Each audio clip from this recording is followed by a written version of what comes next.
So good afternoon, ladies and gentlemen. Enormous pleasure that we have with us today our distinguished guest, Professor Kishore Mahbubani. I think there is no need to introduce Professor because I think that everybody knows who Professor is. But very, very briefly, Professor is a distinguished fellow in the Asia Research Institute, National University of Singapore. Professor also served as a Singaporean diplomat in United Nations, and he's well known across the globe, the political analyst who knows everything about China, United States, China, US rivalry.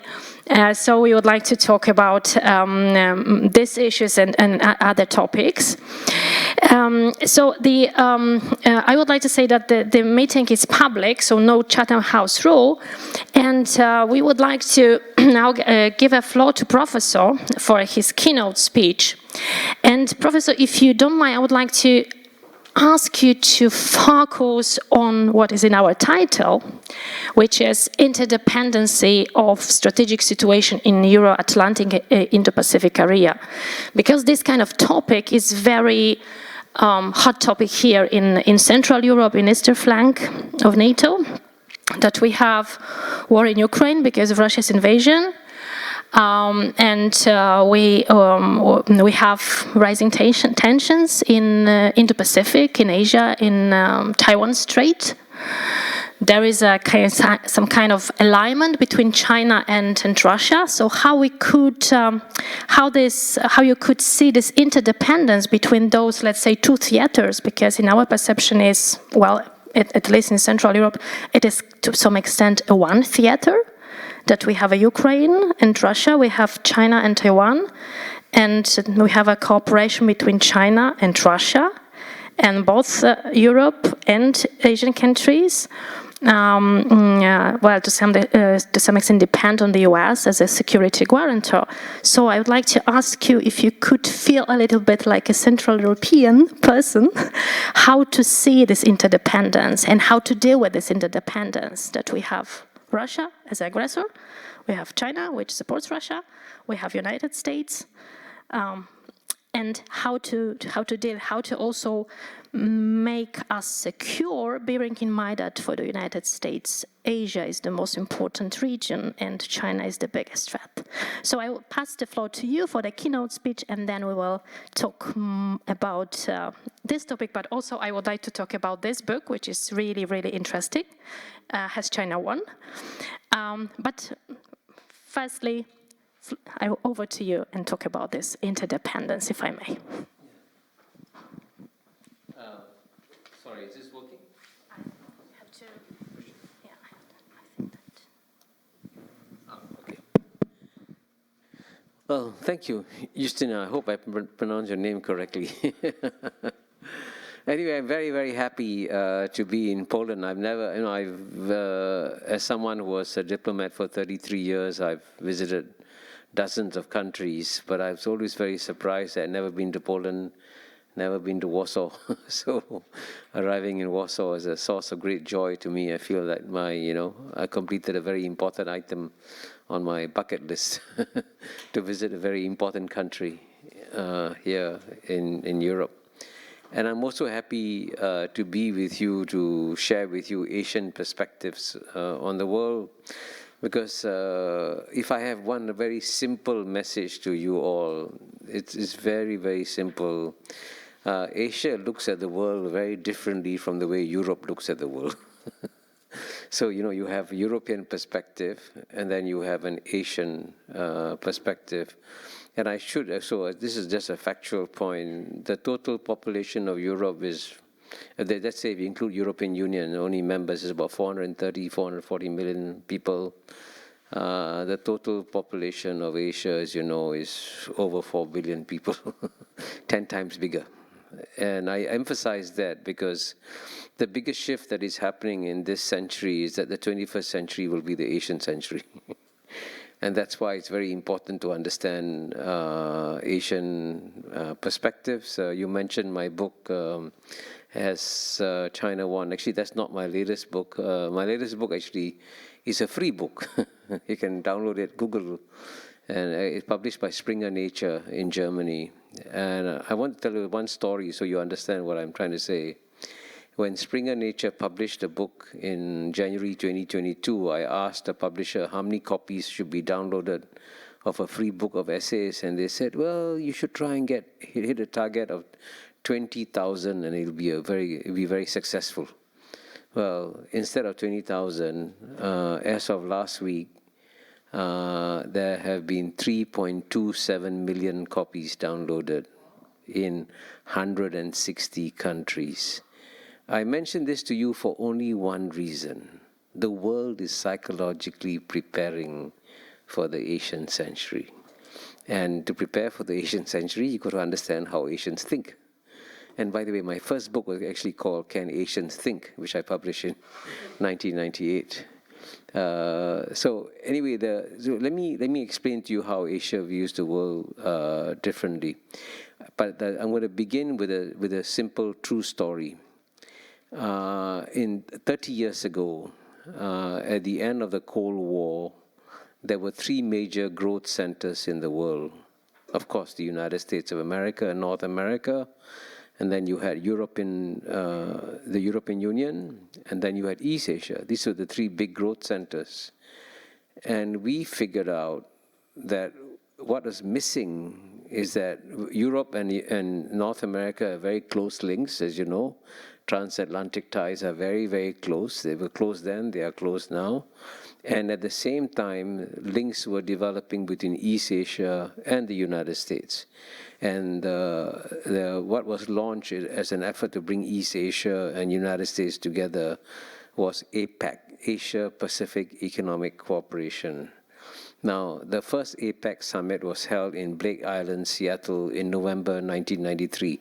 I attended the meeting personally. It was leader plus one meeting. And that meeting was important because I can tell you that meeting had a major psychological effect on European leaders. And this is all now revealed. As you know, in the early 1990s, the United States was trying to complete the Uruguay round trade negotiations. Europe was refusing to accept the results of the American negotiations. Bill Clinton, who was president, said, okay, we will now switch to Asia. And when he indicated that he's going to switch to Asia by organizing an Asia-Pacific Economic Cooperation Conference, the two German and French leaders, Helmut Kohl and Mitterrand, then agreed to the American conditions for completing the Uruguay round. Now, why do I tell this story? I tell this story because the United States understands very well that it can play a balancing game between Europe and Asia because it has ties. U.S. has good ties to Europe, good ties with Asia, but what is missing is European-Asian ties. We don't have close ties. And that's why Singapore proposed the idea of an Asia-Europe meeting. And I can tell you I was personally involved in marketing that meeting, traveled to Europe, and we had our first summit meeting in 1996 in Bangkok. It went very well. Unfortunately, after that, we had the Asian financial crisis in 97, 98. And when the Asian financial crisis happened, Europeans thought, oh, the Asian story is over. Asia is no longer important. And that was, I tell that story because that was one of the biggest strategic mistakes that Europe made about Asia 25 years ago, not realizing the potential for Asia and what would come. Now, so what happened in these 25 years? Now, let me give you three statistics to indicate how the world has changed, right? In the year 2000, 2 years after the Asian financial crisis, in nominal market terms, the American economy, as you know, was 8 times the size of China, 8 times. Today, the American economy is only 1.5 times bigger, from 8 times to 1.5 times. See how much has changed in the last 20 years. One statistic. Second statistic, China's story, you all know. You all know that China has grown. Now let me tell you a story about ASEAN. ASEAN is the Association of Southeast Asian Nations, 10 Southeast Asian countries. Again, in the year 2000, Japan was the second largest economy in the world in the year 2000. Japan's economy was 8 times the size of the ASEAN countries, 8 times. By 2020, Japan's economy now is only 1.5 times bigger than ASEAN, and in 10 years, ASEAN will become bigger than Japan, right? That also happened in the last 20 years. Now, I'll give you a third statistic. The European Union's GNP is much bigger, 17 trillion, compared to ASEAN, which is 3 trillion. Now, which region added more to global economic growth in the last 10 years, 2010 to 2020? Was it the European Union or was it ASEAN? The answer is ASEAN. Now, I'm telling you this growth story so you understand that the main dynamic in Asia is to focus on economic growth and development. And of course, that is resulted in all kinds of power shifts, right? And as a result of the power shifts, you've had this major US-China contest that is emerging. Now, as you all, I'm acutely aware that for all of you, Russia is a very important actor. The Ukraine war is a very important thing for you. But in the eyes of many in the rest of the world, that's not where the major global struggle is going to happen. The major global struggle over the next 10 years will be the contest between the world's #1 power, which today is the United States of America, and the world's #1 emerging power, which today is China. And I guarantee you that over the next 10 years, the US-China contest will accelerate because there is a very strong consensus in Washington, D.C. that the United States has about 10 years to stop China from becoming #1.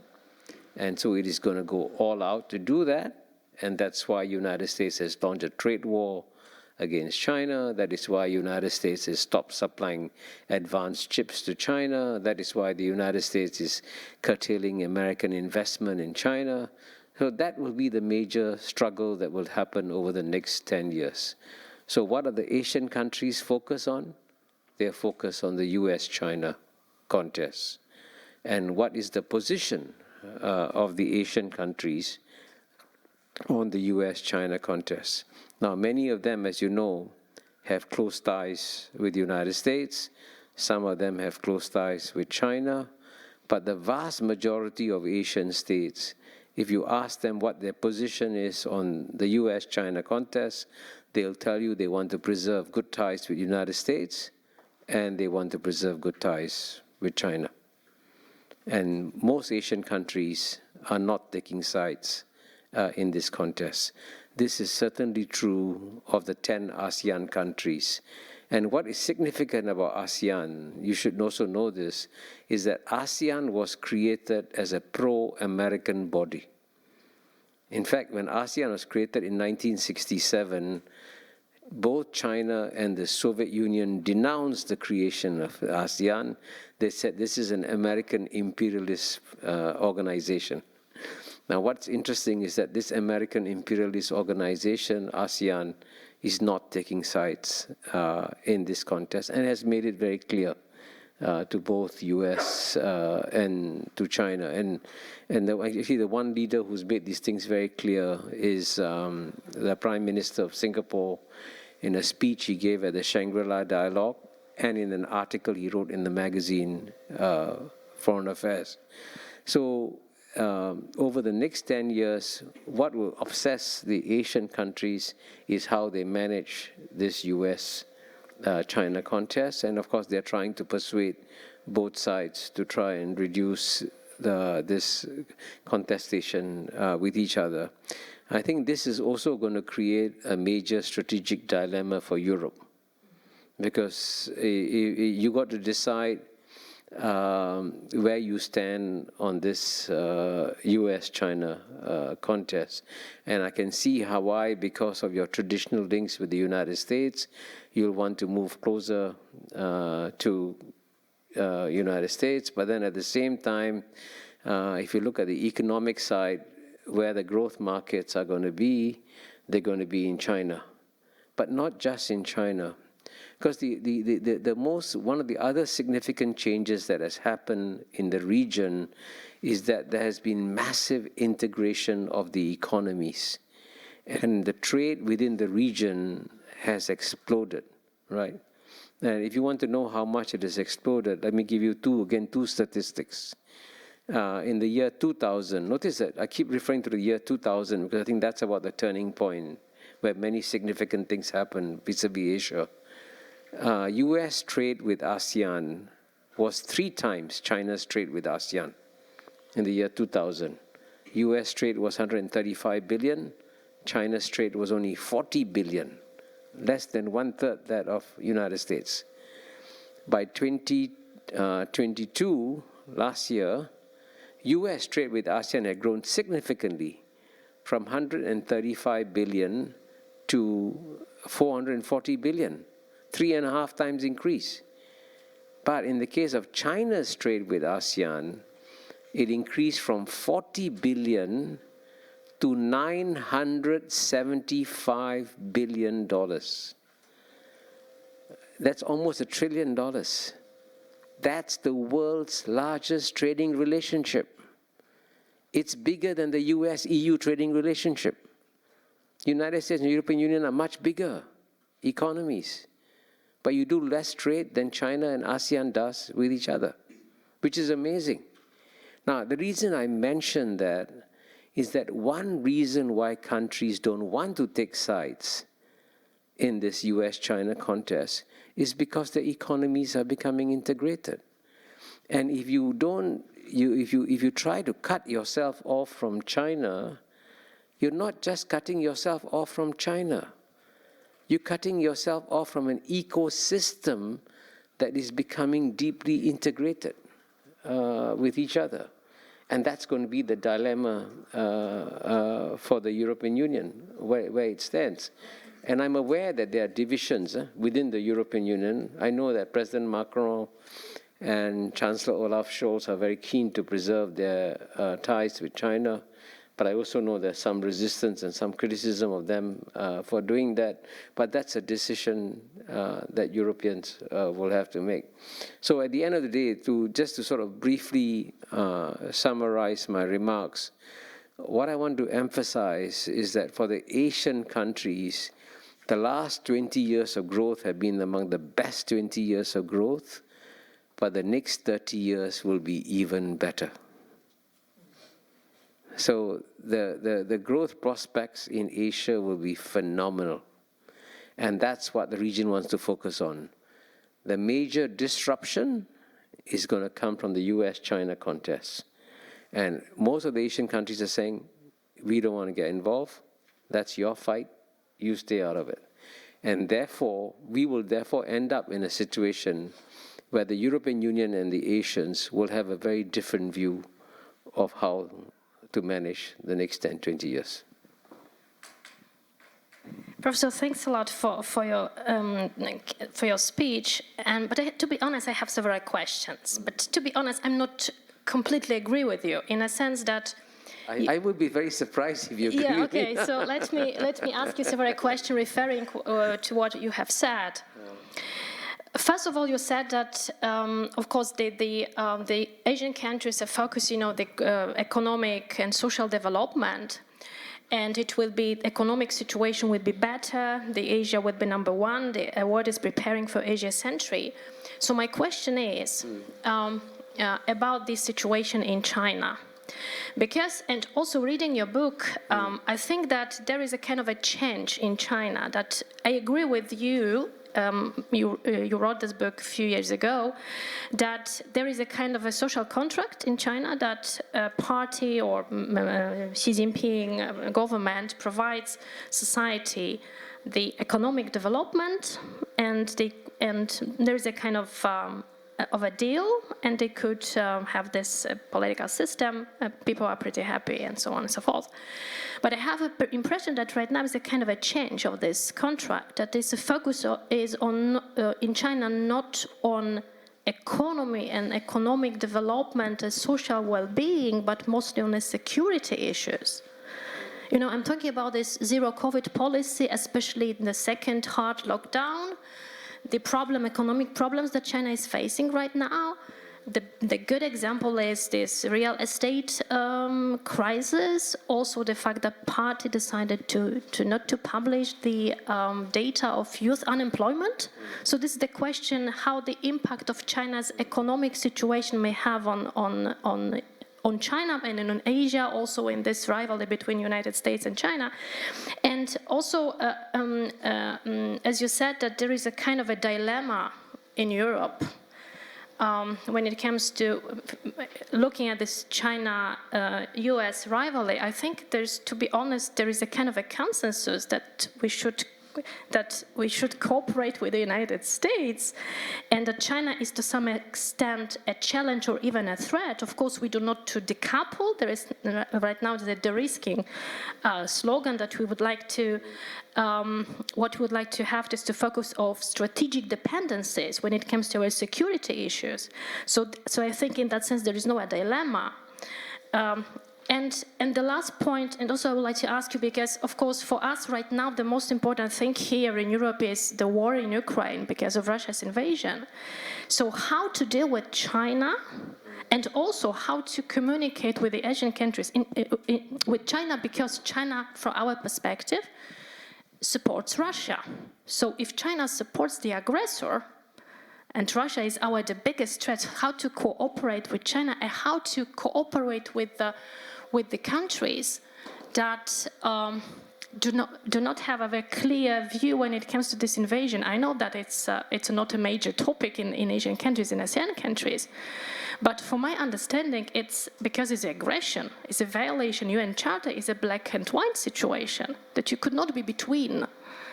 You should condemn Russia or support. You could not be in between, because it's a black and white situation. So this is my question to you after your remarks. Thank you. And now, as I said, I'd be very surprised if you agree with me. We look at the world very differently from the other. But there are three big questions you're asking me.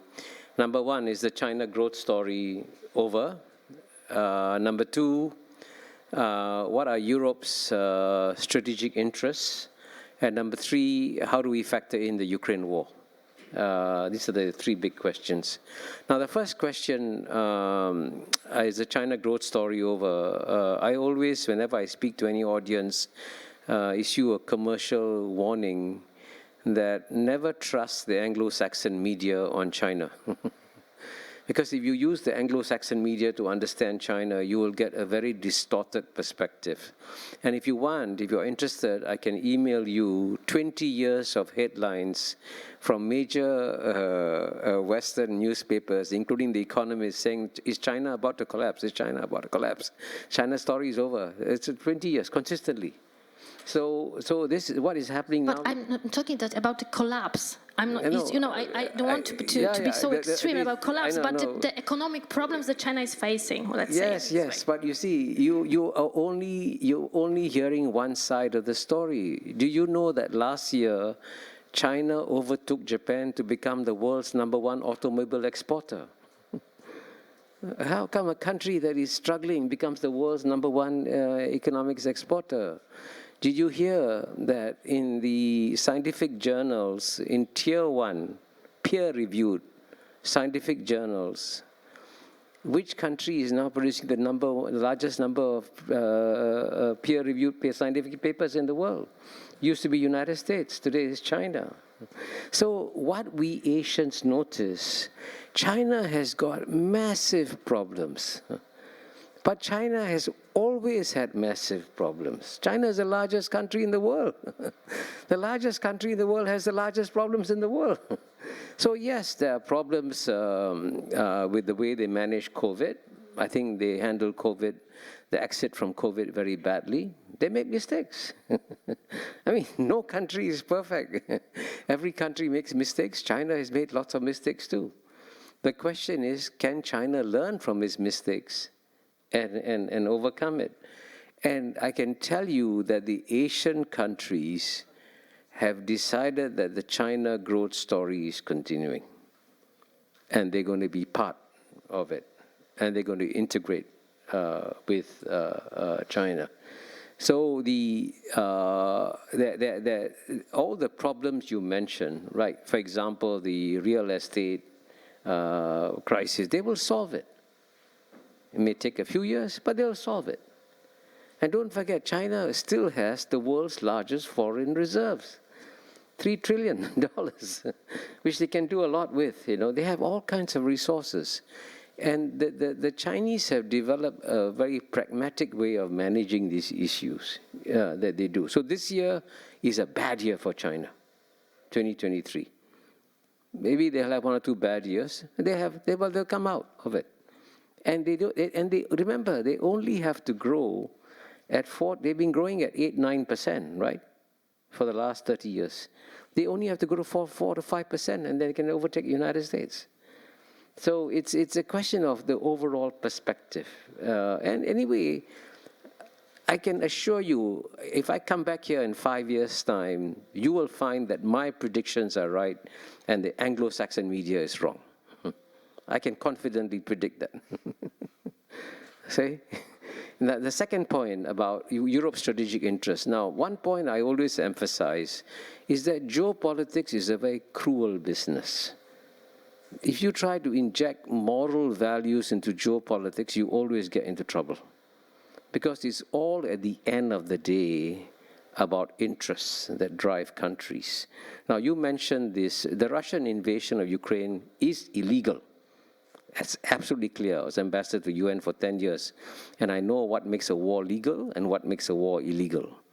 A war is legal only if it's endorsed by UN Security Council or if it's an act of self-defense. The Russian invasion of Ukraine is not endorsed by UN Security Council and also not an act of self-defense. Now, in the same way, I was ambassador to UN then. The United States invasion of Iraq in 2003 was not endorsed by the UN Security Council, was not an act of self-defense, and so Kofi Annan called it an illegal war. Now, let me ask you a simple question, a painful question. That was an illegal war. Did the European Union apply sanctions on the United States? So, and the rest of the world understood. You have your interests, perfectly natural. Your interests were very clear, right? So that's how countries make decisions. Now, if you read my book, I point out that what the European Union needs to be concerned about is its own long-term strategic challenges. And the biggest strategic challenge for Europe over the next 10, 20 years is going to come from the demographic explosion in Africa. Now, in the year 1950, Africa's population was half that of Europe's. Today, Africa's population is 2.5 times the size of Europe. By 2100, Africa's population will be 10 times the size of Europe. So your main strategic priority is to focus on the development of Africa, because otherwise, if you don't, the migrants that will come will create far stronger far-right parties in all over European Union. And then you will have a very different situation. But that, at the end of the day, it's your decision. It's your decision, not ours. But we in Asia, you notice, we don't have migrants, right? Because we create opportunities for jobs for people where they live, right? Indonesia, with a population of 260 million, is much poorer than its neighbor, Australia. Australia's got 25 million. No migrants from Indonesia to Australia. Why? Indonesia creates hope for its people. Indonesia is one of the fastest growing economies in the world. So we are focused on creating stability for ourselves for the next 10 to 20 years. And I would encourage Europe to also focus on your own interests. Where are your interests? And focus on them, because that's your decision. And whatever decision you make is your right decision. Now, third question on Ukraine, one quick point. Just a very simple question. What is the difference between the Chinese position on Ukraine and India's position on Ukraine? The same. Huh? The same. They're exactly the same. So to be frank, let me offer my personal perception. Yeah. I think that India is becoming like China, and I agree with you that India's position and China's position is the same, but it does not solve the problem. It's an additional problem that India, as a democratic country, has the same position on Russia's invasion. So this is the huge question for me also, how to deal with India, not only with China.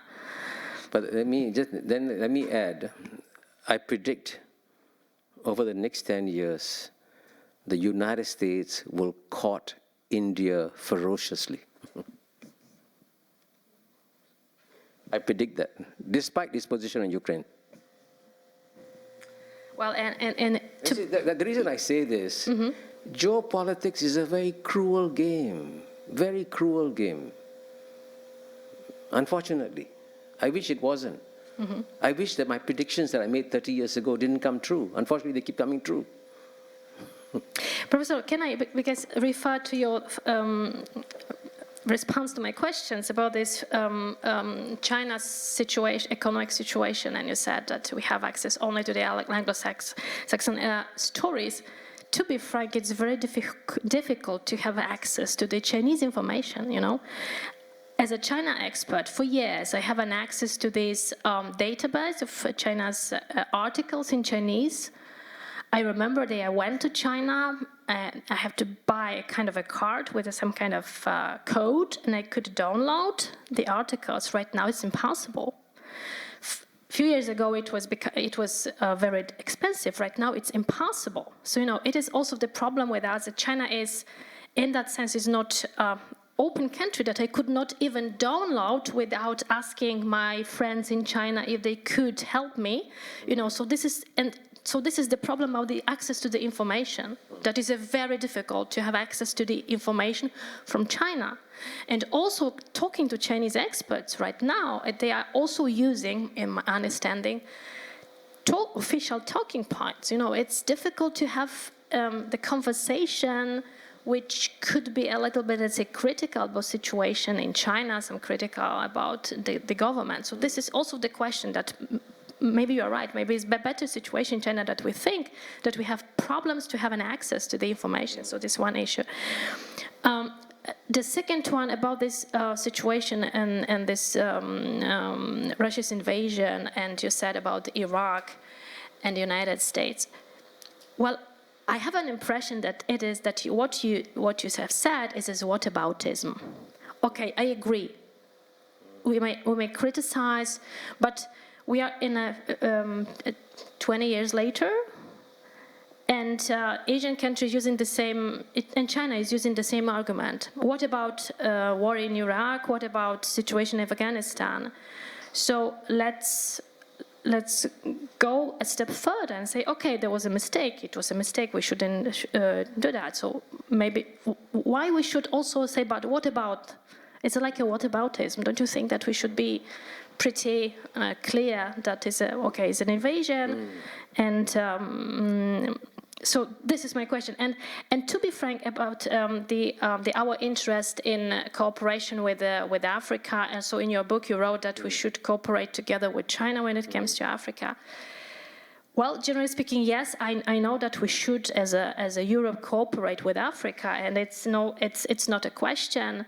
But right now, the biggest problem for us is the war that we have behind our border, the classical war with Russia is an aggressor. And to be honest, here in Poland, this is the biggest problem, the biggest question, that we are really afraid of a situation that Russia, and Putin says this openly, that, let's say, Eastern flank, Poland, Baltic State and other targets after Ukraine. So it's not only war between Russia and Ukraine, it is war between Russia and the Western countries. So this is the biggest problem. And when you say about migrants, we have so many Ukrainians here because we accepted them, we open our arms, offer them shelters. So, you know, this is the biggest problem. Right now, okay, I agree that we should cooperate with Africa, but this is the biggest threat, the biggest challenge, the most important thing, that we have a war. It's not like a hybrid war, because to be honest, before the invasion, we thought that it could be kind of a hybrid war. You know, there was no any expectations that will be, let's say, classic, old-fashioned war, but we face it. There are people who are killing by Russians. So this is the most important issue, and we have a problem how to cooperate with other countries, how to convince them that it is our biggest threat, and how to cooperate with them if they think that it's not important. And talking about war in Iraq, okay, it's, from my understanding, it is whataboutism to some extent. Well, for your first part of your question about getting information in China, and the second part about whataboutism, I guess is what you call it. It's an interesting phrase. Now, getting information in China is difficult. I agree with you. But unfortunately, China is a reality. 1.4 billion people are not going to go away. And China will become the world's largest economy. So we have the unfortunate responsibility of trying to understand our biggest neighbor, right? And but in one way or another, we Asians find that by traveling to China, I go there 3-4 times a year. I meet people, have reasonably candid conversations, sometimes about what is their problems and so on and so forth. And at the end of the day, most Asian countries find China a predictable partner. That if you make a deal with China, the deal sticks and it's done.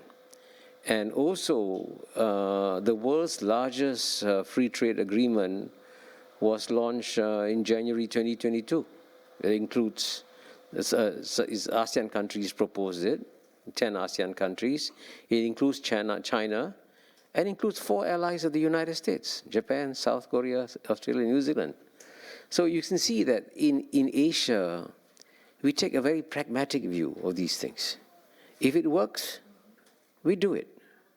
And we will work with China, we will work with India, we will work with any country. We also work very closely with the United States, by the way.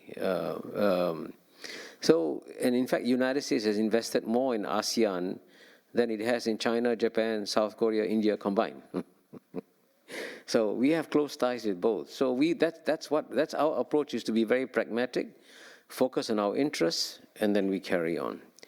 Now, when you ask about the position, why doesn't the rest of the world take as strong a position on Ukraine as the Europe does? I think the Indian foreign minister replied to your question.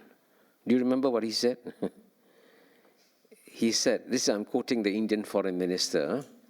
He said, the problem with Europe is that Europeans think that Europe's problems are the world's problems, but the world's problems are not Europe's problems.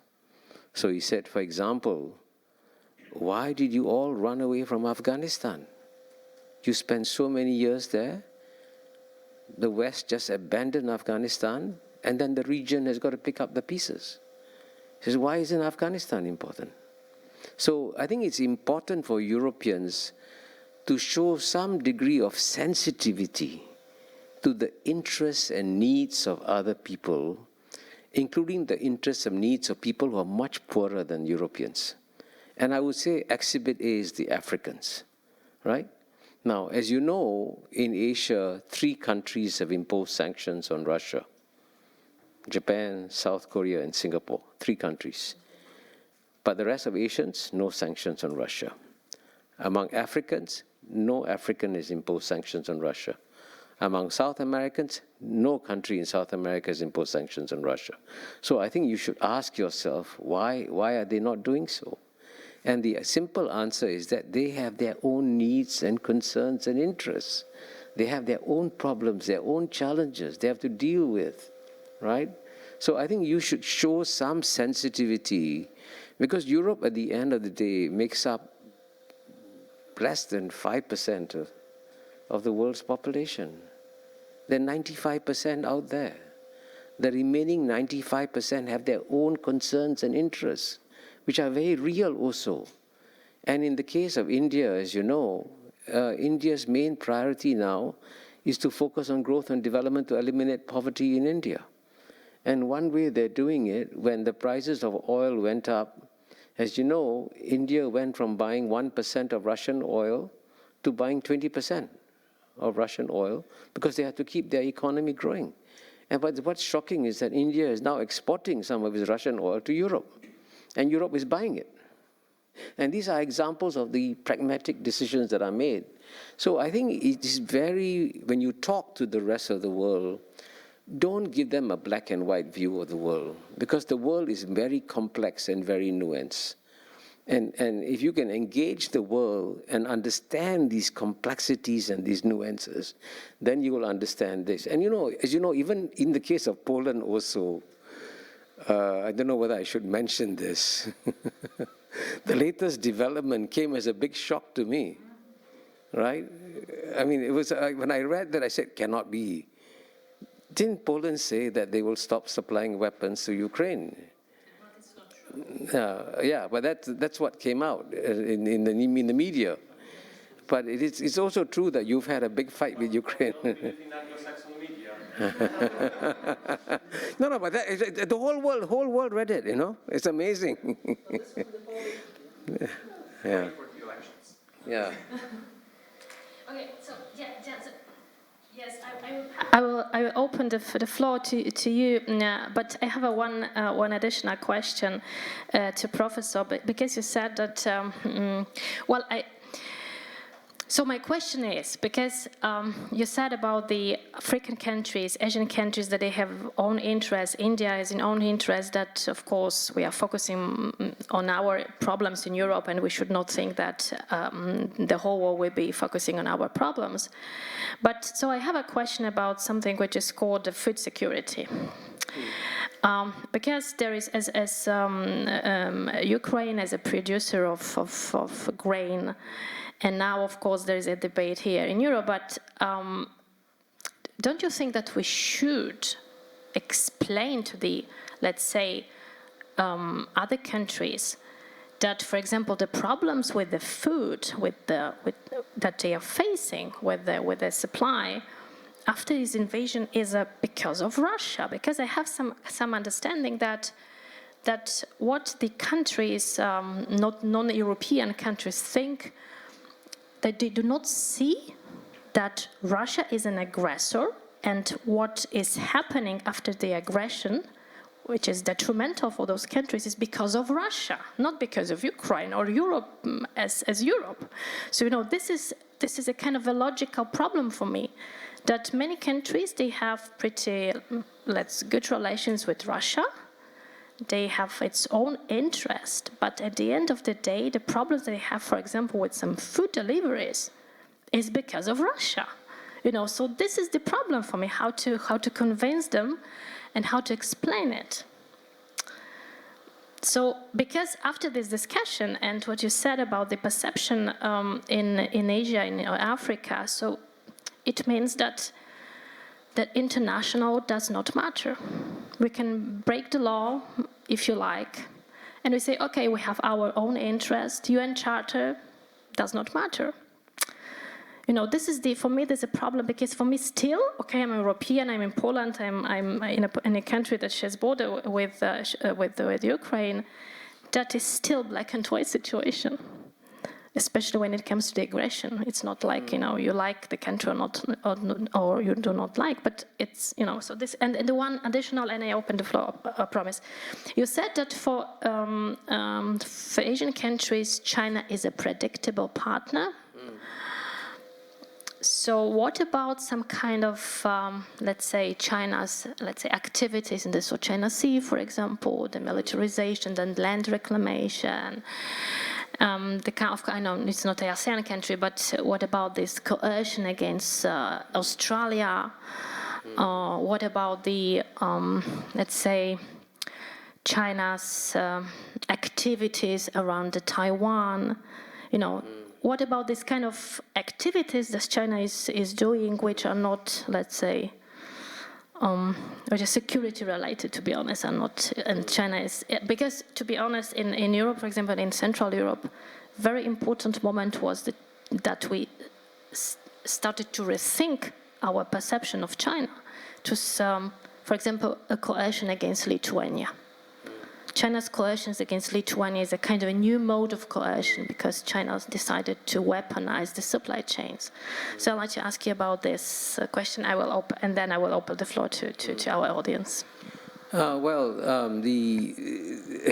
Each of the issues you raise may take half an hour to answer. I'll give very brief answers. And there are problems, by the way. I mean, South China Sea, you're right. There are problems. There are differing claims between China and ASEAN countries. But, if you read my book, Has China Won? In the chapter on South China Sea, I begin by describing what one of the most distinguished American ambassadors to China told me. His name is Ambassador Stapleton Roy. He understands China very, very well. He grew up in China as a young boy, as a father of missionary parents in China. So his understanding of China is among the best in the world. And at a lunch that I had with him, and he allowed me to quote him in the book, he said that, Kishore, when Xi Jinping proposed the demilitarization of the South China Sea to President Obama, he said Obama should have seized that offer from President Xi, say, okay, let's agree. Let's demilitarize the South China Sea. And he said, instead, this is Ambassador Stapleton Roy, American ambassador saying this. Instead, he said, we foolishly rebuffed him and we stepped up our naval presence in the South China Sea. And this is an American ambassador saying that America made a mistake in rebuffing an offer from China. And that is something you will never read in Anglo-Saxon media. So, and I have his permission. You can go and double check with him if you want what he said. And in the case of reclamation of islands, it's important to at least state as a fact that the first country to reclaim land in the South China Sea was not China. Unfortunately, the ASEAN countries decided to do so. But the problem is that when the ASEAN countries claim 20 acres, the Chinese claim 2,000 acres. They're so big. You cannot compete with China, right? But if you ask me, will there be war between China and ASEAN countries in the South China Sea? Again, I make this prediction, there'll be no war. Come and see me in 5 years and let me know whether I was right or wrong. And why won't there be war? Because there are differences, there are challenges, but we keep on talking to each other. And we keep on emphasizing we've got to find solutions that work for both of us. And the reality is this. This is an unfortunate geopolitical reality that has been around for 2,000 years. When great powers emerge, you can't stop them. Don't expect the great power to adjust to you. You figure out, how do I deal with that great power? Because it's an asymmetry of power. And just as, when the United States emerged in the late 19th century, it conquered territories in Central America. It conquered Philippines from Spain in 1895, I think. And guess what? You adjust to new power. These are realities. And as a student of geopolitics for 50 years, I know that if you don't understand geopolitical realities will come and slap you in the face if you come from a small state like Singapore. So our position is that we will adjust depending on how the great powers are doing. And we do our best, But at the same time, so far, I can tell you that East Asia is thriving. It's amazing. The growth is absolutely phenomenal. And it was going to be even more massive growth. So for us, frankly, the world looks like a very happy place. You know, it's very hard to say this here in Europe, but for us, in terms of the last 20 years have been wonderful years, the next 30 years are going to be even better years, so why should we complain?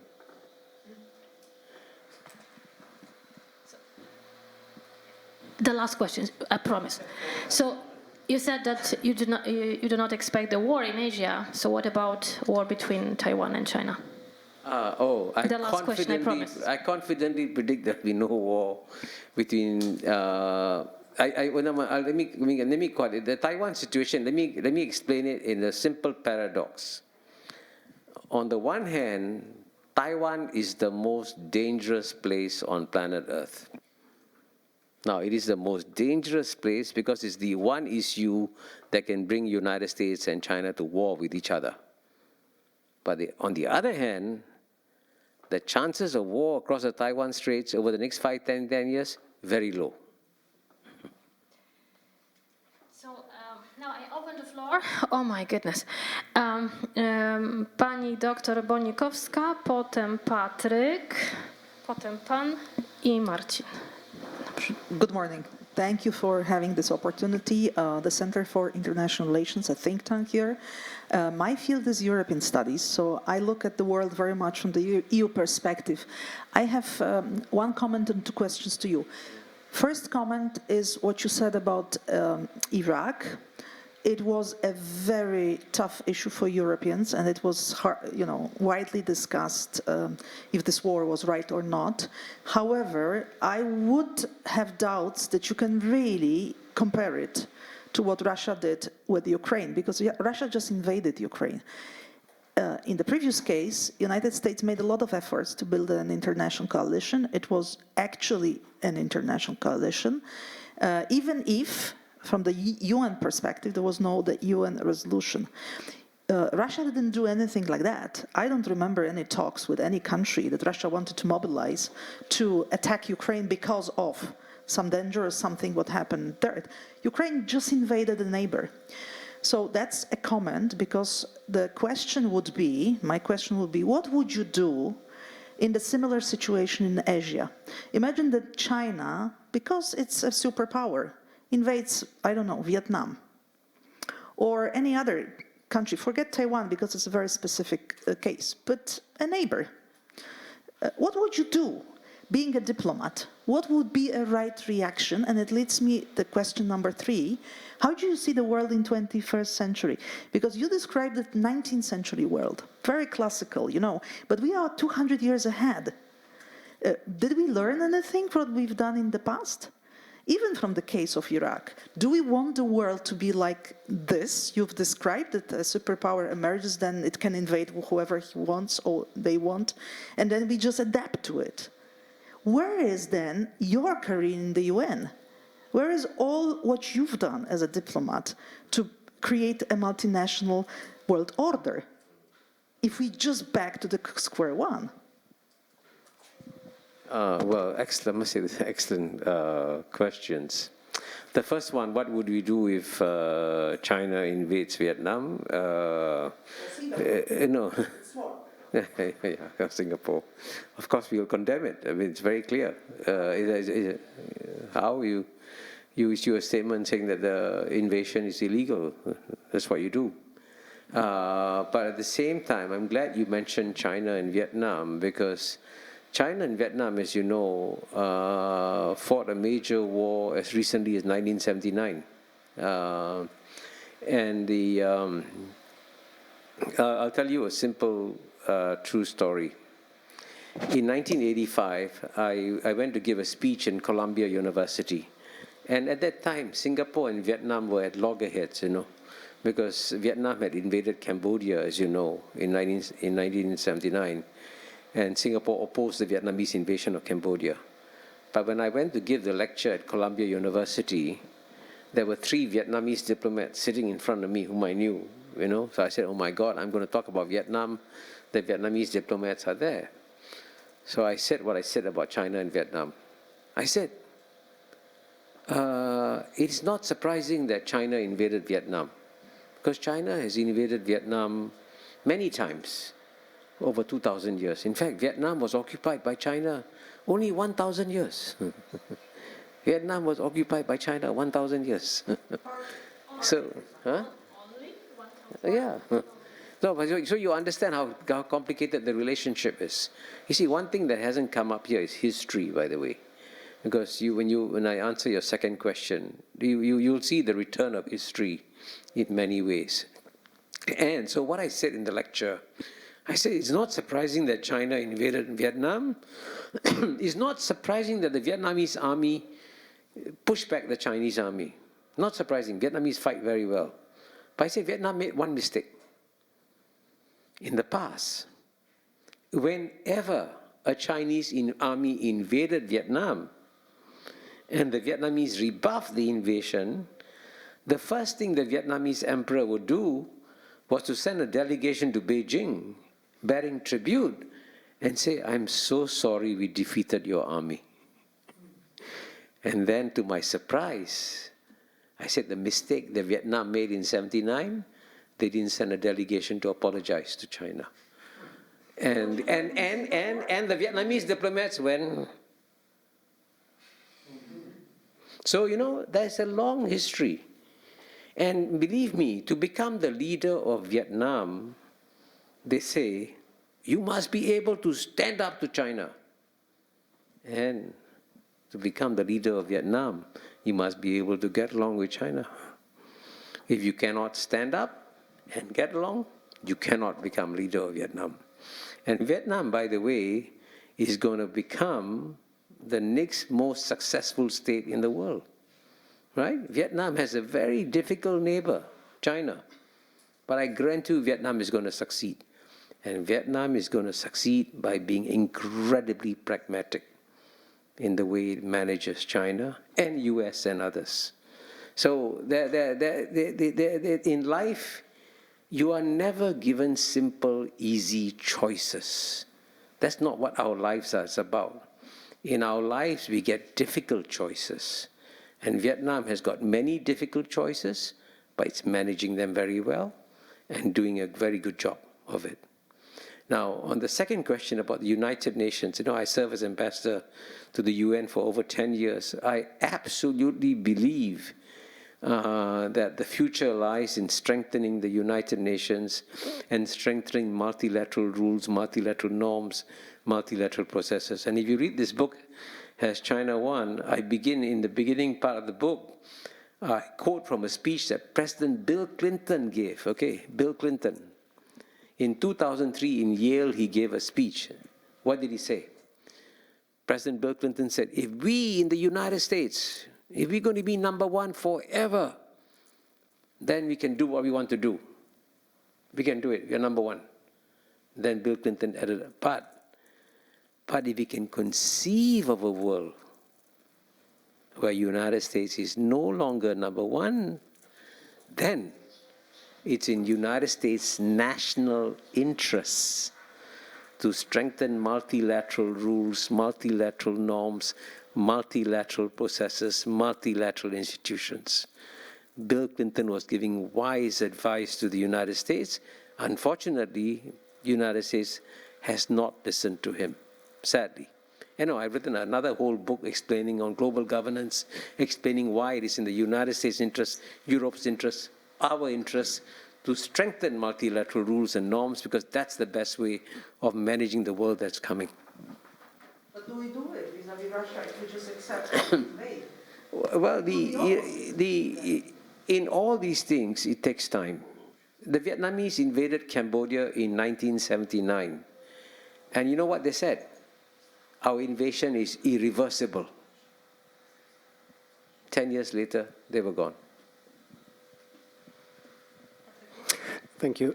Patrick Kugiel, I'm analyst here at the Institute.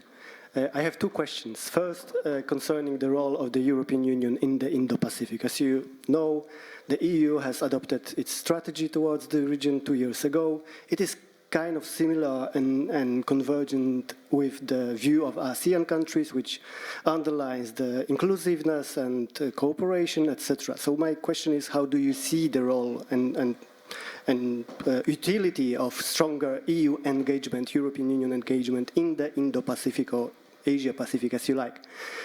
This is one. And second question is about India. You focused a lot on the US-China relations, but I understand also the second most consequential and critical relationship in Asia, in the world, are between India and China. And if these relations goes ugly and goes out of control, and there is a major war between China and India, then there will be no Asian century this century. So how do you see the future of India-China relations in the context of growing engagement of India with the West? Thank you. So great, two excellent questions. The second one on China and India, and the first one was on, I'm having a memory lapse. European Union, yeah, European Union, sorry. Well, I hope you don't mind if I'm very frank with you all. I think I can only be helpful to you if I'm very frank, okay? You know, I've been obviously studying geopolitics for 50 years. And the European Union has always been a very highly regarded, highly respected institution, and frankly, as I think Joseph Borrell says, the European Union is a garden in a world full of jungles. He's right, you know.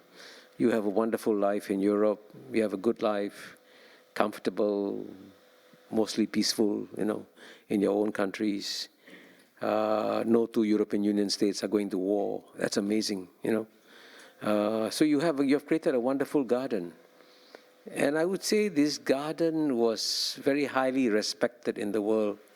I would say especially around the time of the end of the Cold War, about 30 years ago. Now, if you ask me, is the European Union today as highly respected as it was 30 years ago in the eyes of the 95% of the population who live outside Europe? I would say that Europe's standing in the world has gone down, hasn't gone up. And for many reasons. But one of them is the feeling that Europe has lost its strategic autonomy. Europe used to be perceived as an independent actor. Now it's no longer perceived as being a very independent actor. Now, whether or not the perception is fair or unfair, you can push that aside. But the only question is that the perception? It's been drifting downwards. It's been drifting downwards. And because the European Union, and you see, you remember there was a time when European Union leaders were very highly respected around the world, you know, whether it's Willy Brandt, Helmut Schmidt, or François Mitterrand, Helmut Kohl, Margaret Thatcher. You had very strong leaders in Europe. Today, you don't seem to have the same strong leaders. And combination of these factors, and that, I mean, I may be wrong, okay? I'm saying I may be wrong, but I'm just telling you that when I go around talking to people around the world, and I travel around the world often, I can tell you this perception of the European Union has changed. Unfortunately, negatively. Why? I'm not sure. It's complex. And then the second question on, you're absolutely right, the future of Asia is not going to depend on China. It will depend on China, India. And by the way, China, India, and ASEAN. Everybody wants to ignore ASEAN, but ASEAN is a critical player in many ways also. And you're absolutely, and geopolitics, as I keep saying, is a cruel business. United States has got many disagreements with India, including on Ukraine, but that's not going to stop the United States from courting India. Because India, just as, you know, in the first Cold War, when China was run by Mao Zedong, the human rights situation in China under Mao Zedong was much, much worse than it is today. Guess what? There was a love affair between the United States and China, right? Nixon went to China in 1972, embraced Mao Zedong. That's what geopolitics is about. It's not about whether you're a nice guy or a bad guy. It's whether or not you can serve my interests. So in the same way as there was a love affair between the United States and China in the Cold War, and by the way, United States had intelligence stations, CIA intelligence stations in Xinjiang. Okay? So, you know, the United States is a very pragmatic country. The United States will make all kinds of noises, but if India today is useful as a counterbalance against China, and India is useful as a counterbalance, US will court India. Absolutely. And, you know, so these are the, unfortunately, geopolitical realities are very painful. Now, the big question, you're right, is what's going to happen to the China-India relationship. It's been very bad over the last 2-3 years since the Galwan incident in June 2020. But I think it's moving towards stabilizing. India and China will never be close to one another. They're very different. But they can find a way of having a working relationship with each other, that'll be enough. Because both will grow. And over time, as they both grow, there will be a new kind of balance between them. Marcin Terlikowski teraz. Hello, Marcin Terlikowski. I'm a Deputy Head of Research here at PISM. I would have a comment and a question. And in the spirit of frankness, which you encourage, Professor, I would like to comment on what you have been mentioning a number of times, so the geopolitics and the geopolitics-based analysis of international relations. Well, I think that here in Poland we do have also this school of thoughts, and we do have analysts who call on the geopolitical theory and, of course, on the revival of geopolitics. But this is largely a trap in the sense that Poland has been a victim of geopolitical thinking in international relations, and not even when we speak about the 18th century in the partitions, this is long gone, although we can see still the effects. But in the second half of 20th century, so basically the geopolitics made the West push Poland to be a part of Russian zone of influence, then formalized under the Warsaw Pact, and we only regained, as you know, of course, full sovereignty and independence in 1991 after the end of the collapse of the Soviet Union, the dissolution of the Warsaw Pact.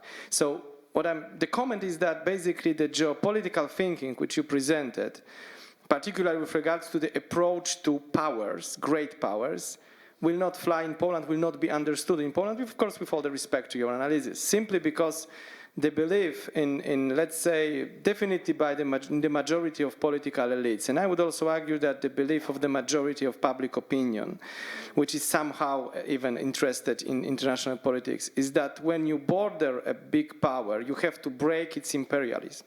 And precisely this is what Ukrainians are doing now. They're fighting with a huge price, human price, economic price.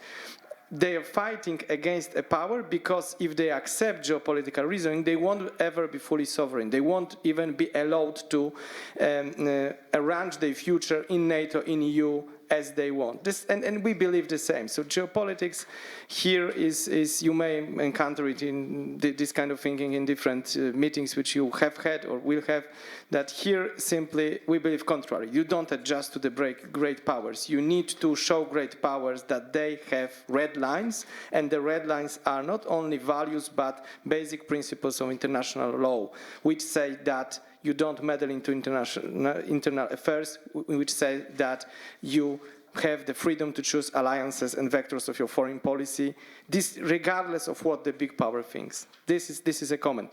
A question to you is about the inevitability of the confrontation. Are we deemed as let's say, north and south, west and east, if you wish, are we deemed to confront each other? Because again, if you say about these interests, about you commented a lot about Chinese approach to Russia, Ukraine war, about Indian, about the situation in the Indo-Pacific, then my response to your comments would be that not only the West will be more sensitive to what you said about the different ways of looking, but the West actually will be more, let's say, united around the current position, simply because this is the very interest of both Europe, which you mentioned is small on the global scale, even if I would argue that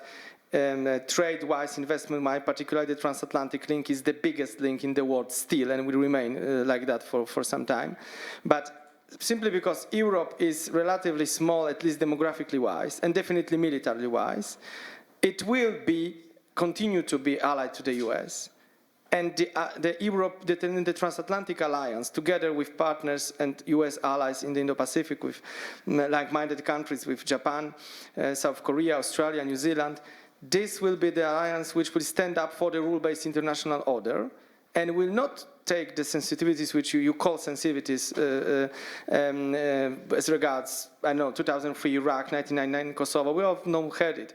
Actually, we will be even more united in our position to push on China, push on India, to actually adopt our position. So my question is, do you feel that this will lead us into a kind of a new confrontation in the world?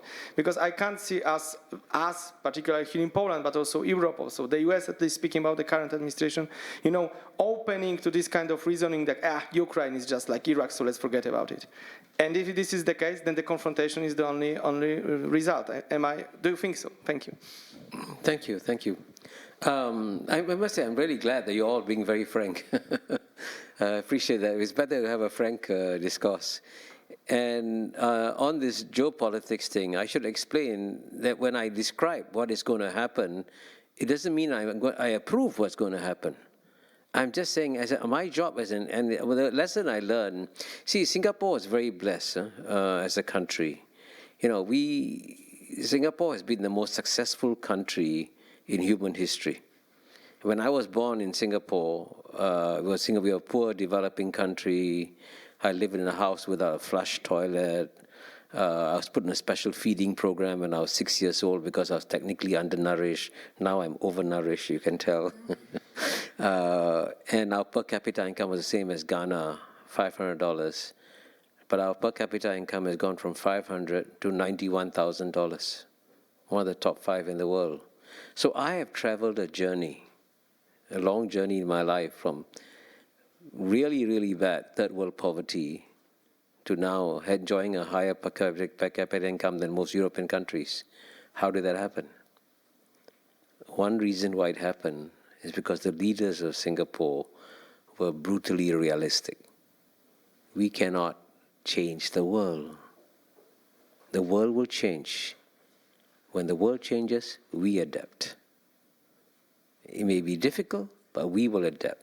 We are price takers, not price makers. So what I'm sharing with you, therefore, is what I learned, that this is the way. So I keep looking at the world, not to pass judgment, but to say, what's going to happen? So I confidently predict a US-India alliance. Confidently. No doubt. Absolutely no doubt. The next 10 years, relationship will get closer and closer.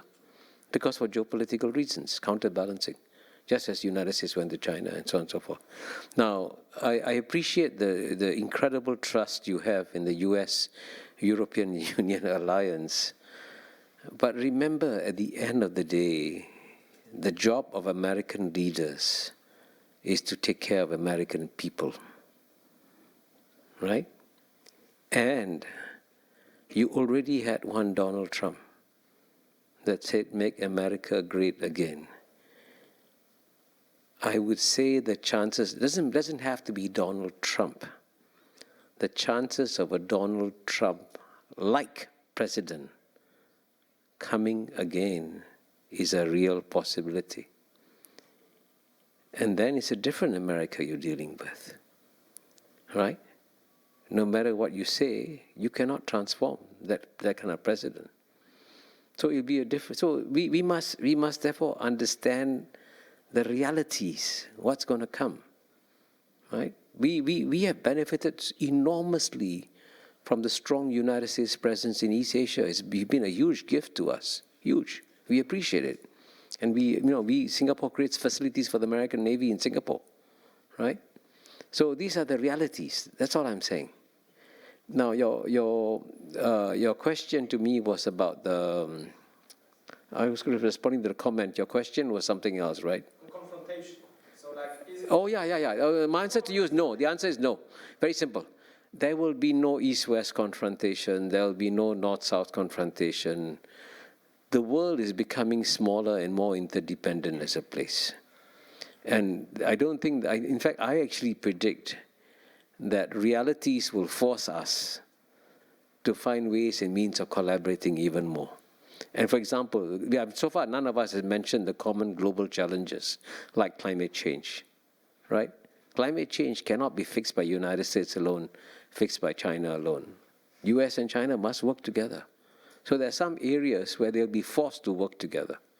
So there are other issues that are also on the table that won't create these sharp divisions between North, South, East, West. No, that won't happen. Excuse me, may I ask you a strange question? Sorry for that. Could you tell us, explain us, what's your perception? Why Putin decided to invade Ukraine? I will tell you, there are some subjects on which I am not an expert. So I would not claim to try and explain why Putin carried out this invasion. So, yeah. By the way, he's one person I've never met. Okay. It's funny, I've met many leaders, but I haven't met him. Yeah, because you said about this interdependence, and you think that there would be not the confrontation. So the question is, what, for example, Xi Jinping has in mind, or what Putin has in mind. So this was the reason why I asked you about your prediction why Putin decided to invade. Nevertheless, please. Right.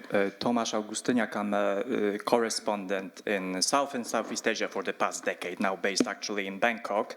If I may make a very short comment to your answer to the gentleman's question here.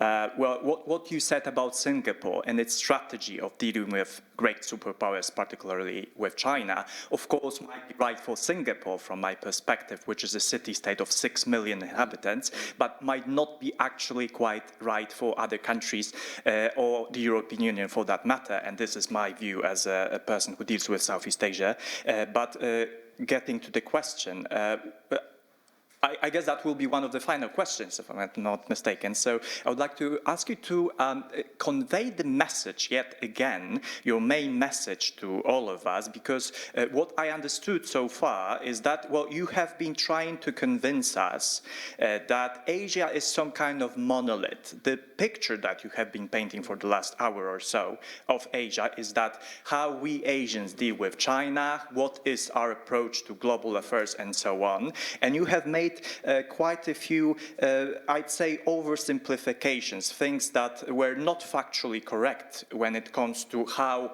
ASEAN countries or how different countries are dealing with China, because, well, as we all here know, even Southeast Asia, not without even the need of mentioning Asia as a whole, is a tremendously difficult and tremendously complicated region, and the way they deal with China is very different. Well, as you mentioned the South China Sea issue, well, we have been seeing the latest developments and the sort of assertiveness, growing assertiveness of the Philippines, Vietnam, and even Indonesia a few years ago towards China.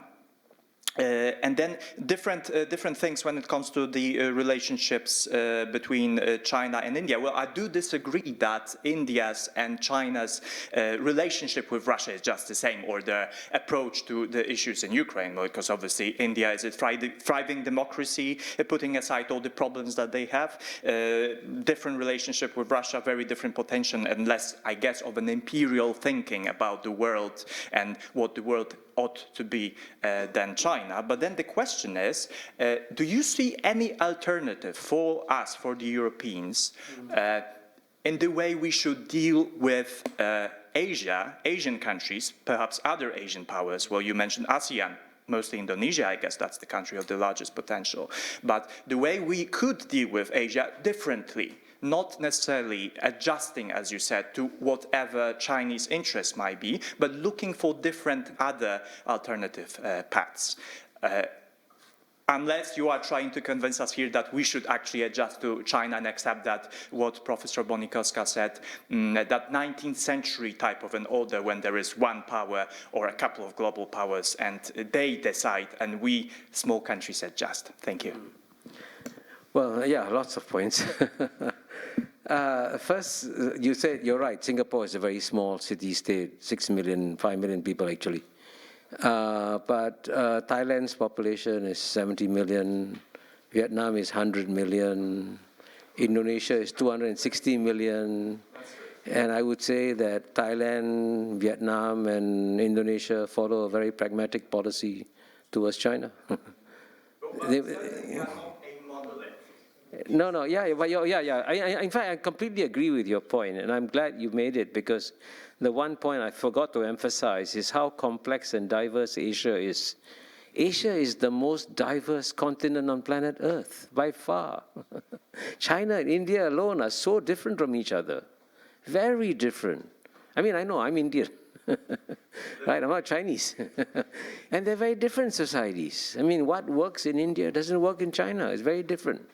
So in fact, to understand Asia, I always emphasize, you got to respect the complexity and diversity of Asia. And in fact, even we Asians take some time to figure out how to deal with these different countries.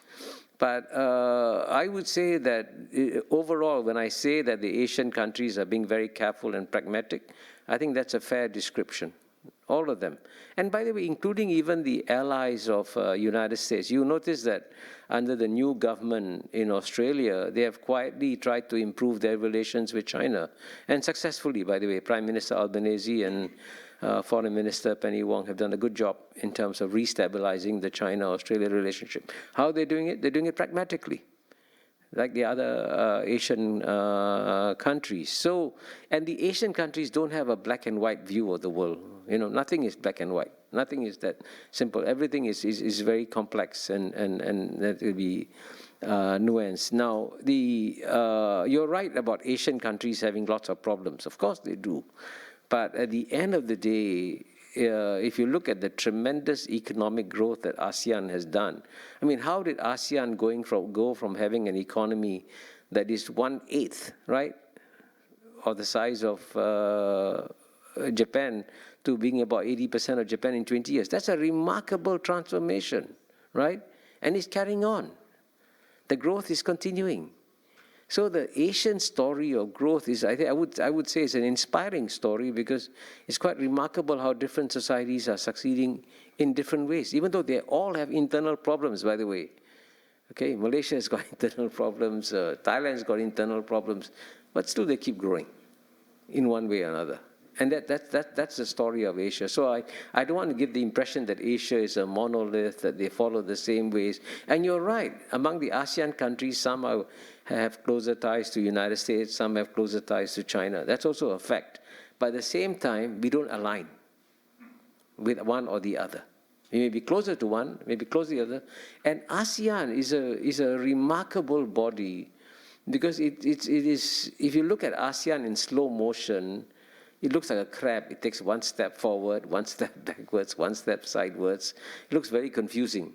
But decade by decade, ASEAN keeps progressing significantly in many, many different ways. Trade, investment, growth, and everything. So that's a story I want to emphasize. I could just ask you to answer the question about the European perspective. So how do we deal with this region without necessarily appeasing China all the time? Well, I would say you don't have to appease China.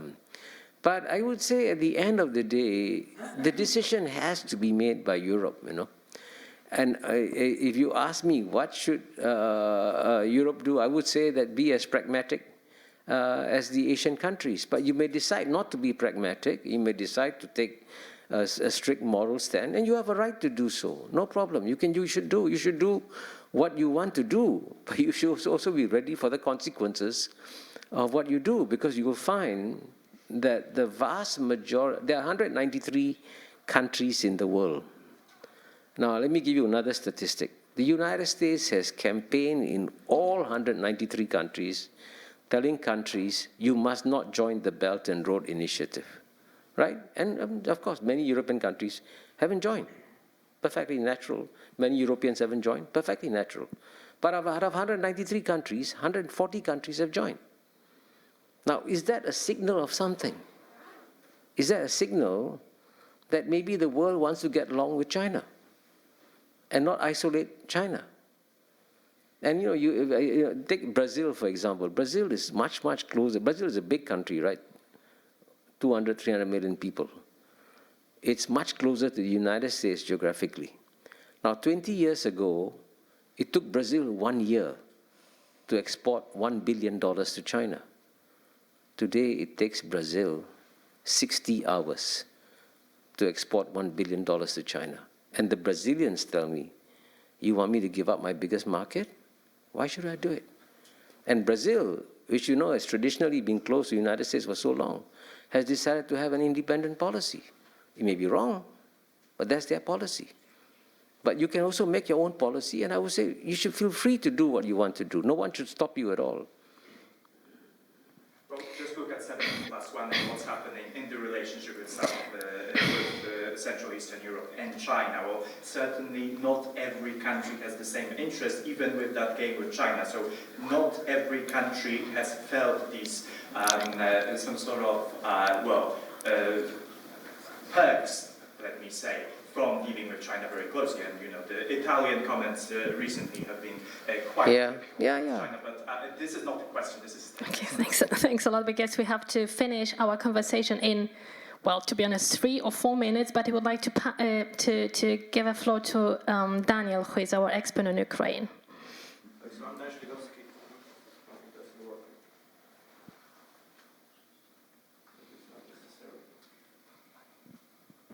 Oh, no, thanks. So I'm Daniel Szligowski, I'm head of Eastern Europe program at PISM, but definitely not a question on Ukraine and Russia to some extent. So, Professor, thanks for being frank with us and continuing in the same vein. So, Asian countries suffered a lot from the Russian invasion of Ukraine in terms of shock prices. So, food, fuel, etc. Ukraine was important transit country for the Chinese trade. China came up as the biggest trade partner for Ukraine, and then my question is, so what? I mean, Asian countries have not been able to change the Russian policy. I mean, you can call it being pragmatic, suffering from what the other countries are doing, but being a huge economic superpower, as you say, and I fully agree about Asia at all, but it doesn't necessarily mean that you have political clout, and it doesn't necessarily mean that you have political will to exercise. To fight for your interests. So my question is Asia prepared for an Asian century? Do you have the political will to fight for your interests? The same vein with the standards. What made Europe being a key player around the world is not necessarily the money, it's not the institutions, but it's all about creating these standards.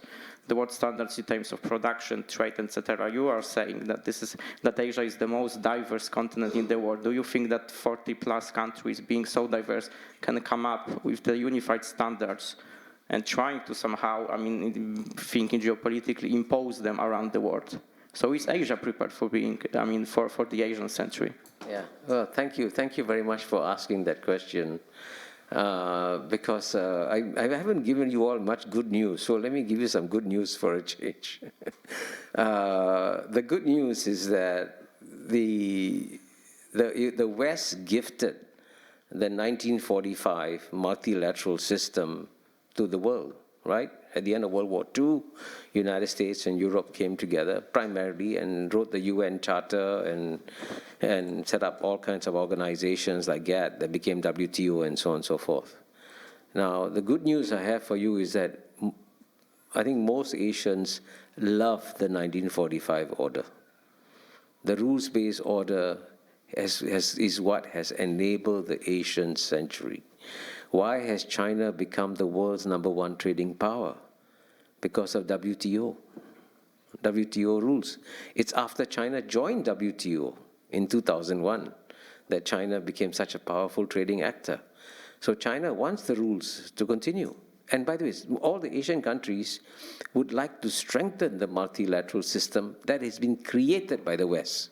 The Asians have no desire, no Asian country wants to recreate the world order and replace what we have today. But as you know, unfortunately, many countries are imperfect in their adherence to these rules. If we can get countries to adhere to these rules, that's better. So that, I think, is hopefully, and so you might have an Asian century that runs on Western-created multilateral institutions. Thank you, Professor. We have to finish our meeting because you have another one in 15 minutes, as far as I know. So thanks a lot for sharing with us your thoughts. To be honest, I do not agree with most of your thoughts, to be frank.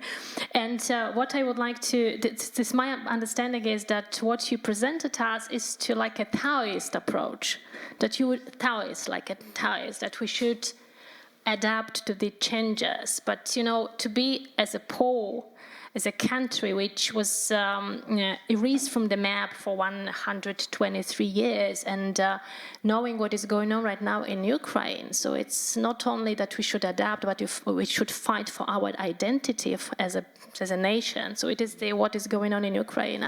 I listened to your podcast with Kaiser Kuo, and you said that well, the peace is the most important piece. We have to stop the killing people in Ukraine, but I have an impression that it's not about the saving lives, but it's also about the identity, to be a Ukrainian nation, to save life and be under the control of Russia. So this is so I do hope, and I hope that the last comment that international law, UN Charter is important still. I try to believe that China would like to adhere to the UN Charter. I'm not sure, and the other countries. So let's finish with this positive comment that we should adhere to the UN Charter and this international system that was created by the Western countries. Thank you once again. Have a nice stay in Poland, and we hope that you can come to us in the next time. Thanks a lot. This will not be my last visit. We do hope so. We do hope so. Thanks a lot. Give an applause to Professor.